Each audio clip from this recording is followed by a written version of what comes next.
You can choose a stock in a lot of ways.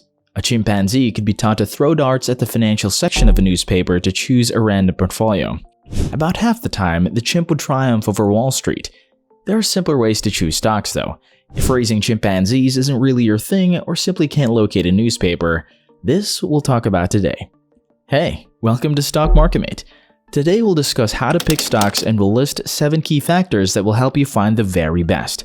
Before we get into it, subscribe to the channel and hit that notification bell to help us beat the YouTube algorithm. If you're done with that, then let's get right into it. Number 7. Determine whether a company has a competitive advantage. Competitive advantage is a term frequently used in business context and is typically what drives superior profits, better product sales, and the continuous ability to innovate. Companies with strong competitive advantages are the best positioned to succeed within their industries and generally are able to fend off rivals more easily than others. Some of the most common factors influencing competitive advantage include cost control, product differentiation, and customer service. Competitive advantages are important because they enable companies to consistently outperform their rivals. Companies deploy their competitive advantages to attract as many new customers as possible and increase their profit margins. By purchasing one product over another, you're implicitly affirming the seller's competitive advantage. If you're now considering the set of companies that you're thinking of investing in, it's time to start trimming down that list. The most crucial quality to look for in a company is a sustainable competitive advantage, or what Warren Buffett calls a moat. The key to investing is not assessing how much an industry is going to affect society or how much it will grow, but rather determining the competitive advantage of any given company and, above all, the durability of that advantage, Buffett said in a 1999 interview with Fortune. The products or services that have wide, sustainable moats around them are the ones that deliver rewards to investors. A moat can come from many different sources. Learning about how factors such as scale, switching costs, unique brands, intellectual property, and the network effect can give a company a strong advantage over its competitors will help you identify them in the companies you're researching. Number 6. Consider the total addressable market, or TAM. The total addressable market, also called TAM, refers to the total number of potential customers for the company's products or services. In other words, TAM is the total market demand and as a metric helps indicate the potential of a business opportunity. This is your company's annual revenue if you sold your current products to everyone in your target market. The total addressable market is constrained by the type and location of the target customers and the product or service price. This is important both for established and new businesses as it estimates the required effort, resources, and market opportunity for a specific product or service. Calculating TAM allows them to create a smart business plan and market strategy to produce a profit. There are 3 ways to perform TAM analysis. The bottom-up approach determines the size of the local market and then generalizes it upward. The top-down approach first considers the market as a whole before segmenting it down. The value theory approach refers to a market research strategy that starts by evaluating willingness to pay based on the product's value. Number 5.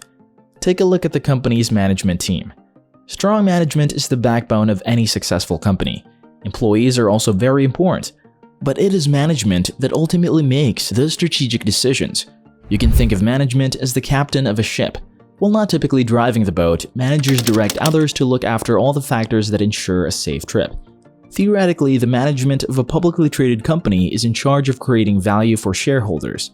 Thus, management should have the business smarts to run a company in the interest of the owners. Number 4. Gauge the current valuation of a stock by using the price-to-earnings ratio. The price-to-earnings ratio, or PE, is one of the most widely used metrics for investors and analysts to determine stock value.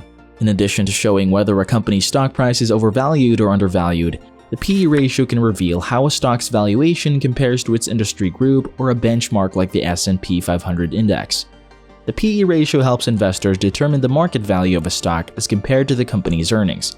In short, the PE shows what the market is willing to pay today for a stock based on its past or future earnings. A high PE ratio could mean that a stock's price is high relative to earnings and possibly overvalued. Conversely, a low PE ratio might indicate that the current stock price is low relative to earnings. Companies that grow faster than average typically have higher PEs, such as technology companies. A higher PE ratio shows that investors are willing to pay a higher share price today because of growth expectations in the future. Number 3. Learn about the price-to-sales ratio. A price-to-sales ratio helps identify a company that may be either undervalued or overvalued when compared to its share price in the market. Investment experts may depend heavily on price-to-sales ratios because revenue data typically is more difficult to manipulate or modify than a firm's net income or book value. Investors want the truth, whether good or bad. Sales-to-price ratios identify a company's strength without considering operating expenses, which historically can be manipulated. From an investment perspective, a low price-to-sales ratio, which is around 1.0 or less, may indicate a good buy with a stock price that is undervalued. Higher price-to-sales or PS ratios, such as 2.0 to 3.0, display a strong market price and perhaps an equally strong company. Depending on the goals of investors, some seek a low PS ratio to uncover good stock buys. Other individual or institutional investors are more comfortable owning shares in only the strongest companies. Number 2. Learn about the company's return on equity. Return on equity is a measure of your company's net income divided by shareholder equity, expressed as a percentage. In other words, it reveals how much net income you've earned in comparison to shareholder equity. This is a great way to measure the efficiency with which your business is able to use assets to create profits. Return on equity provides you with an insight into your business's profitability for owners and investors. In short, it helps investors understand whether they're getting a good return on their money, while it's also a great way to evaluate how efficiently your company can utilize the firm's equity. Moreover, the return on equity formula can be used to estimate sustainable growth rates for your business. To determine whether your company has a good return on equity, you'll need to compare it with industry benchmarks, as well as similar companies within your industry. In the utility sector, companies tend to have a significant amount of assets and debt on their balance sheet, so a return on equity of around 10% is typical. By contrast, technology firms are likely to have a much higher return on equity, sitting somewhere around 18%. Number 1. Learn the discounted cash flow analysis. Discounted cash flow is a metric used by investors to determine the future value of an investment based on its future cash flows. For example, if an investor buys a house today, in 10 years they hope it will sell for more than what it is worth today.